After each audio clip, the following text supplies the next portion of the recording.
Eduardo Perez with Carl Ravitch and Tim Kirchin on ESPN Radio. They will have the call. Our friends over there on ESPN. He's joining me now, missing the Bruce Bochy press conference for this. Eduardo, I appreciate that very much. All right, let's get to it. Game 2, the Texas Rangers get Game 1 going up against Justin Verlander. How do you see this series playing out? Well, you know what's really interesting is that the Houston Astros just have not played well at home.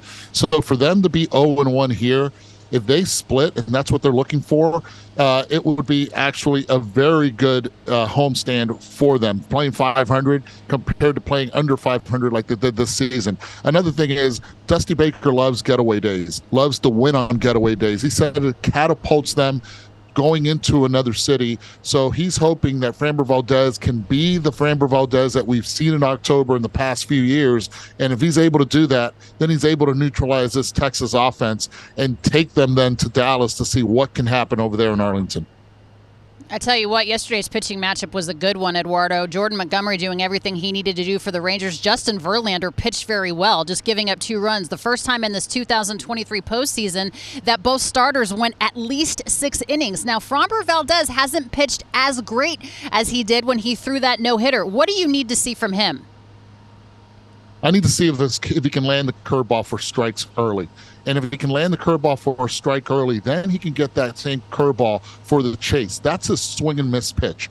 Then when runners are on base, and that's at first base, he has the luxury of having that 2-seam fastball that's been there for him for years. Now, it's abandoned him as of late, and he needs to get it back today. He needs to be able to control his emotions, can't overthrow the ball, and he has to let it work for himself. And if that pitch is able to stay down in the zone, the defense that he has behind him, especially on the left side of the infield of Bregman and Pena, will play in a major way.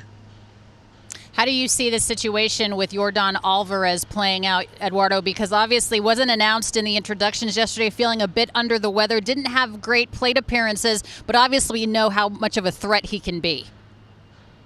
He could be. You're absolutely right. And yes, he was under the weather today, still under the weather a bit, but he's a gamer. He's played like this in the past, and he just has to slow things down and be the Yordan Alvarez and just stick to his game plan, and that's in the zone. Yesterday he chased pitches out of the zone, and that's where he got himself into trouble. And I love the fact what Dusty did with the lineup. He puts Tucker in front of him, still having that protection of Yordan Alvarez, and then he'll put Abreu behind Yordan just in case with the right-left. If they decide to pitch around Yordan, he's hoping that Abreu can pick it up. But the bottom line is this.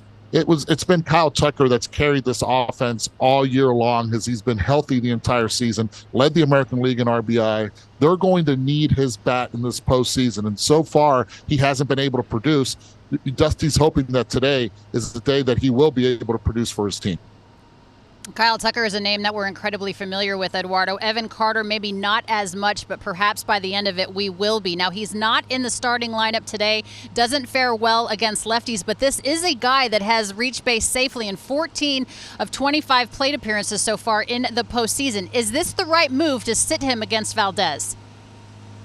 I think this is the way that they've always played it, and it's the way Bruce Bochy has been able to get his veteran guys in there. Look, Evan Carter's been dynamic, not only with the bat on the bases and on defense yesterday.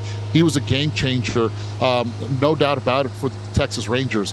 But right now, I would not be surprised as soon as Framber Valdez comes out of the game, Evan Carter will be a major part of this game, and that's one of the reasons why Robbie Grossman is in the 3 spot, because at least he knows that he can get 2 at-bats from Framber Valdez against Framber Valdez for Robbie Grossman in the 2 spot.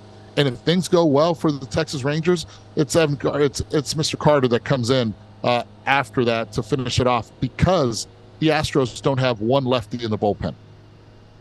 Nathan Eovaldi, you're only as good as your game day starter, and that's going to be the guy for the Rangers today. He pitched really well against the Rays. Eduardo pitched well against the Orioles. What has allowed him to have success so far from what you've seen this postseason? Okay, so this is really cool, right? I go into the Astros clubhouse and I asked Jose Altuve, I said, Jose, so what do we have? We got fastball, we got splitter, right? He goes, no, Papi. We got fastball, we got gutter, we got splitter, we got 2-seamer, we got elevated fastball. He'll throw a changeup, he'll throw Slider, this guy does a lot of things right, and there's no surprise why he's been so good. Look, the Astros aren't taking this guy for granted at all. He has showed up and he's posted in big games in the past, and now he's done it for the Texas Rangers. So they understand that they have a tall task at hand, but it's a task that they're willing to go up against. And Nathan, he's been on.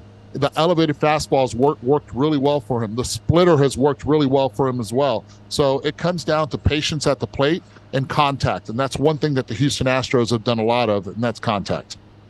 Yeah, this Lone Star Series and Nate Eovaldi is Texas through and through. All right, let's talk about an X factor, because if you look at both of these teams, Eduardo, they seem pretty comparable. What's your series prediction? In which way does this go? It goes as good as the number 3 hitters are in each lineup. I believe that. Look, you have Seager in the 2 spot, the top 2 guys in each lineup. I said 3, but the top 2 guys have to set up each of those 3-4 guys in the lineup. And what Altuve and Bregman can do, Simeon and also with Corey Seager, those 2 guys have to be able to control the narrative completely. And if whoever hits the most from those 2 ends up winning this series. It's not just about the battle of the game. It's about how well you can play in the series and how well you can position your managers to make the right call down the stretch. Yeah, you just set up those top 2 guys. Just look at what the Arizona Diamondbacks did to the Los Angeles Dodgers. Eduardo Perez, we always appreciate your insight, my friend. We look forward to hearing you on the call with Ravitch and Tim Kirchin tonight. You got it on ESPN Radio.